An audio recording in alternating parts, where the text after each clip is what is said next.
Assalamualaikum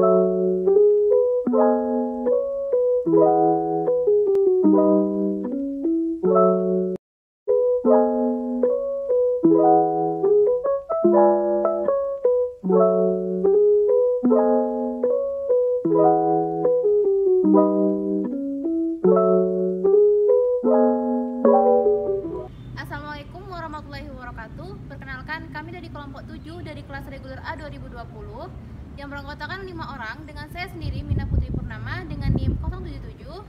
Saya Yulia Sapitri dengan NIM 021. Saya Dini Fadila Leontin dengan NIM 031. Saya Mary Andriani dengan NIM 049. Saya Dian Fahira dengan NIM 075. Baiklah, di sini kami akan sedikit memaparkan atau menjelaskan tentang alat-alat yang ada di laboratorium serta keselamatan kerja yang ada di laboratorium. Selamat menonton! Sebelum memasuki laboratorium, ada beberapa hal yang perlu diperhatikan, di antaranya menggunakan jas lab. Jas lab berfungsi untuk melindungi tubuh dari berbagai bahan-bahan berbahaya yang mungkin dapat langsung mengenai tubuh, sekaligus untuk meminimalisir terjadinya kontaminasi. Kemudian, kita juga harus memakai masker. Masker ini berfungsi untuk melindungi mulut dan hidung dari zat-zat kimia yang berbahaya. Tak lupa juga, kita harus memakai sarung tangan yang berfungsi untuk melindungi kulit dari bahan kimia yang tercecer, yang dapat menyebabkan kulit tangan menjadi gatal atau dapat mengakibatkan melepuh jika terkena zat.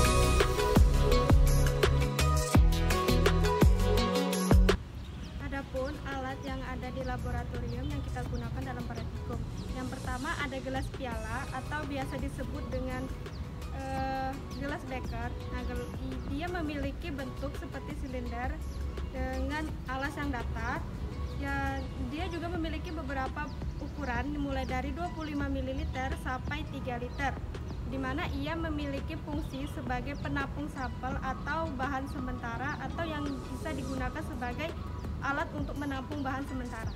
Baik, yang kedua ada gelas ukur. Nah, gelas ukur ini memiliki fungsi sebagai untuk mengukur volume larutan mulai dari 10 ml sampai 2 liter. Dan ia terbuat dari bahan plastik atau polipropilen. Baik, yang ketiga adalah gelas corong gelas. Nah, ini memiliki dua fungsi. Yang pertama sebagai alat bantu dalam memindahkan larutan ke dalam wadah, dan yang kedua untuk membantu dalam kita melakukan penyaringan, yakni sebagai tempat untuk meletakkan kertas saring.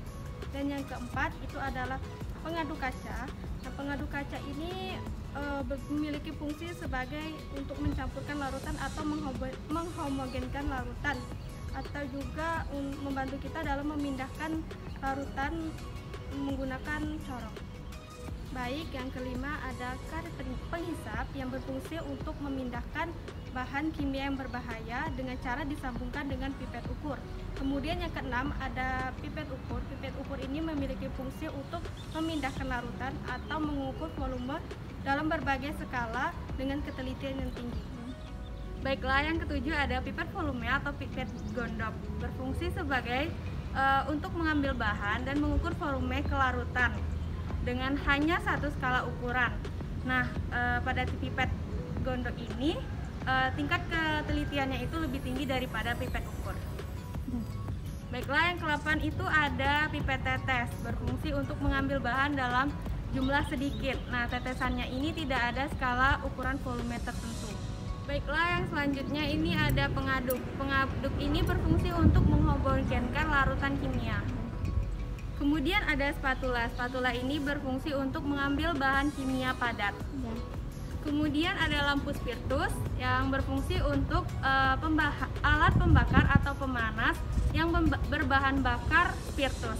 Baiklah, kemudian ada labu ukur yang berfungsi untuk membuat suatu larutan dengan volume yang diketahui secara teliti, mengencerkan suatu larutan yang bervolume tertentu sampai volume tertentu dengan ketelitian yang tinggi. Yang ke-13 yaitu Erlenmeyer. Erlenmeyer berfungsi untuk mengukur volume bahan kimia cair dengan ketelitian yang rendah. Sekaligus, Erlenmeyer digunakan untuk menghomogenkan larutan dan sebagai tempat untuk menampung titran pada saat dilakukannya titrasi. Ke-14 yaitu cawan porselen. Cawan porselen digunakan sebagai tempat untuk mereaksikan zat kimia pada suhu tinggi, kemudian sebagai tempat untuk mengarangkan sekaligus mengambukan bahan, dan yang terakhir yaitu sebagai tempat untuk menguapkan bahan, baik dilakukan dengan cara dipanaskan yaitu pemanasan langsung maupun tidak langsung. Yang ke-15 yaitu neraca analitik, digunakan untuk menimbang alat bahan dengan ketelitian 0,001 gram dan kapasitas maksimum 210 gram. Yang ke-16 yaitu botol semprot. Botol semprot digunakan untuk menyimpan, menyemprot, dan menambahkan larutan sedikit demi sedikit, sekaligus untuk membilas dan menetralisir peralatan-peralatan yang telah digunakan. Yang ke-17 yaitu mortar pastel, digunakan untuk menghaluskan bahan. Kemudian yang ke-18 yaitu termometer. Termometer digunakan untuk mengukur suhu sekaligus untuk mengetahui titik beku dan titik didih suatu larutan. Selanjutnya yaitu statif. Statif adalah alat yang digunakan untuk menegakkan buret, corong pisah, dan lain-lainnya. Statif biasanya dikombinasikan dengan ring atau klem. Yang selanjutnya yaitu buret. Buret digunakan untuk melakukan titrasi. Selanjutnya yaitu tabung reaksi. Tabung reaksi digunakan untuk pengenceran zat atau untuk penyimpanan media zat. Yang selanjutnya yaitu pengaduk L. Pengaduk L berfungsi untuk meratakan sampel yang dimasukkan ke dalam media yang ada di dalam cawan petritis yang dilakukan dengan cara diputar. Selanjutnya yaitu rak tabung reaksi. Rak tabung reaksi digunakan untuk meletakkan tabung reaksi.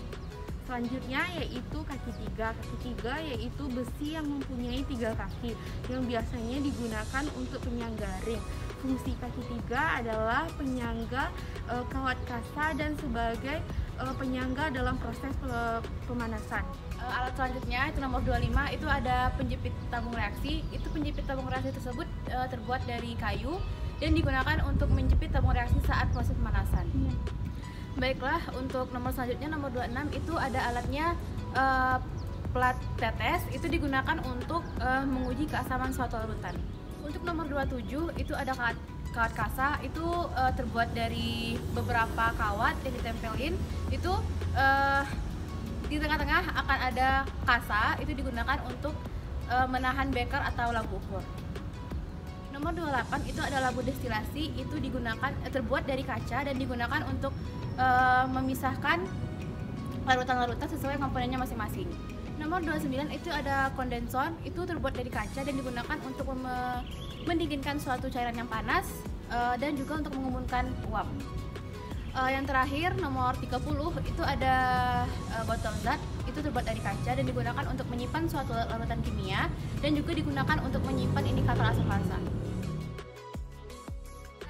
Ketika kita ingin memasuki laboratorium atau melakukan berbagai kegiatan di dalam laboratorium, ada beberapa aturan yang harus kita taati untuk menjaga keselamatan dan keamanan kita.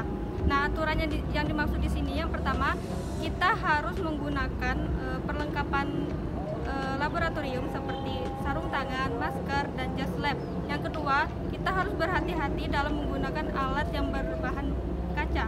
Dan yang ketiga, jangan menghirup atau mencium langsung bahan kimia. Nah, ada baiknya kita mengibas-ngibaskan tangan kita di mulut tabung ke arah hidung. Kemudian yang keempat yaitu mempersiapkan alat P3K sebagai respon pertama jika terjadi kecelakaan di laboratorium.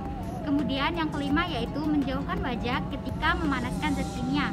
Kemudian yang keenam yaitu jika terkena zat kimia segera basuh bagian tubuh yang terkena zat kimia dengan air mengalir. Segala bentuk kecelakaan kerja segera laporkan kepada asisten dosen. Kemudian yang terakhir yaitu mencuci tangan setelah selesai bekerja di laboratorium.